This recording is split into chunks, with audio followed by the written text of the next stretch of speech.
Hey, it's Tammy, and this is another episode of Where's the Sun? Um, you probably don't notice. I notice these things, but the sun isn't hitting my window the way it used to, so this might be the last time I broadcast from my bedroom. Um, it's all about the lighting. So, anyway,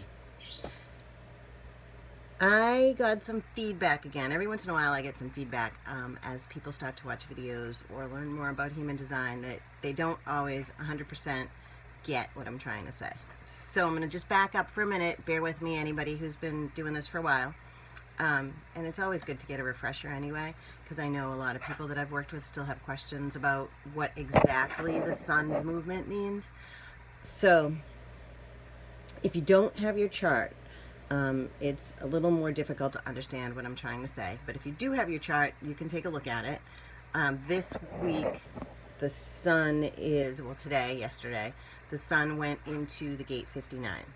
So on your chart, if you look at it, you're either going to have a red or a black line in the 59, which means you have definition, which means that energy is in your chart all the time.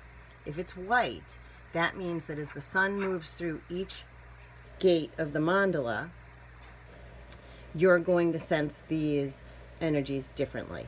You may, if you have them in your chart, you may feel them a little more, a little stronger.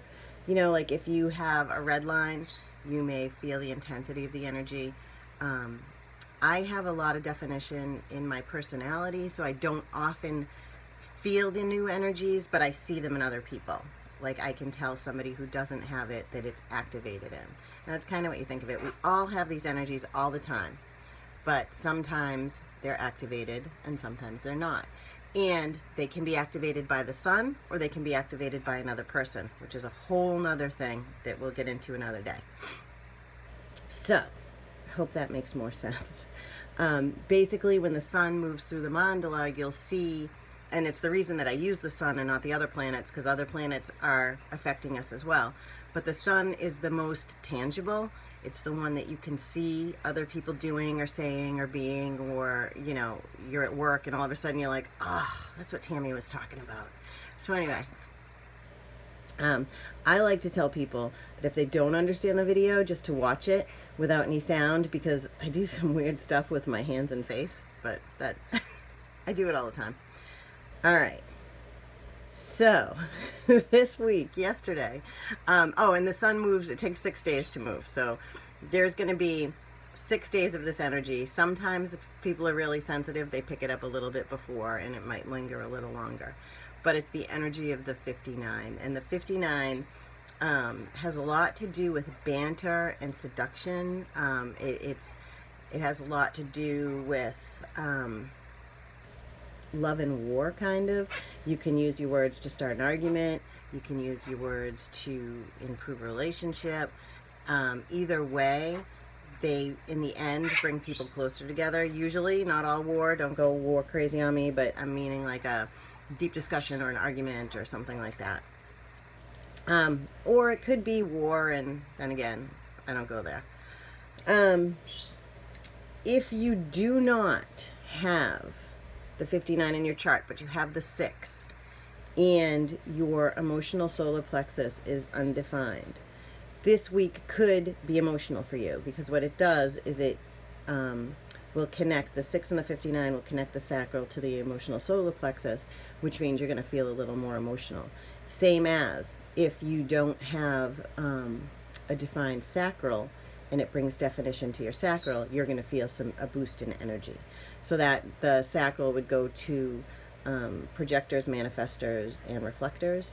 Anybody can have an undefined emotional solar plexus, and this could bring definition that could make you act out more or feel a little dramatic or just uncomfortable, because it's generally not something you get unless you're around other people. Sorry, that makes it look thinner. Let's see. I guess the main message for this week would be to choose your words wisely. Take a step back, and before you speak, try to determine what it is that you're really trying to say, because words carry power this week more so than usual. If you do find that, you know, you've said something and it gets yourself into an awful mess, work towards understanding that where the other person is coming from, and maybe take a step back and have a conversation rather than just spouting out weird things that people aren't expecting to hear from you, things like that. So, I'm trying to think of what else. There's some reproductive energy in the 59-6 channel. The 6 is the other side. I was talking about the 6 with someone the other day. People that have the 6 defined in their chart, people notice you when you walk in a room. Even if you don't want to be noticed, people are like, hey, who's that? Or it's just this energy that you carry. I have found, although the 59 carries an energy of reproduction, people that have the 59 often are the people that have a little bit of trouble reproducing. I've seen that in a lot of cases that I've done readings for. Whether or not they have the 6 or the other person has the 6 plays into that, but that's just something to note. And I think that's about all I have today. It's early, I'm tired, less energetic, and the sun's messing with my face. But if you have any questions, problems, anything like that, let me know. If you don't have your chart or a copy of your chart, or you lost the copy of your chart, I usually have them depending on when I ran it. A year or so ago, I changed computers, so I lost a bunch of charts. Well, I didn't lose them. They're on another computer, but it's a pain to boot that up. But it takes 10 seconds to rerun it, so I can do that for you, so let me know. And that's about it. Have a good week. Bye.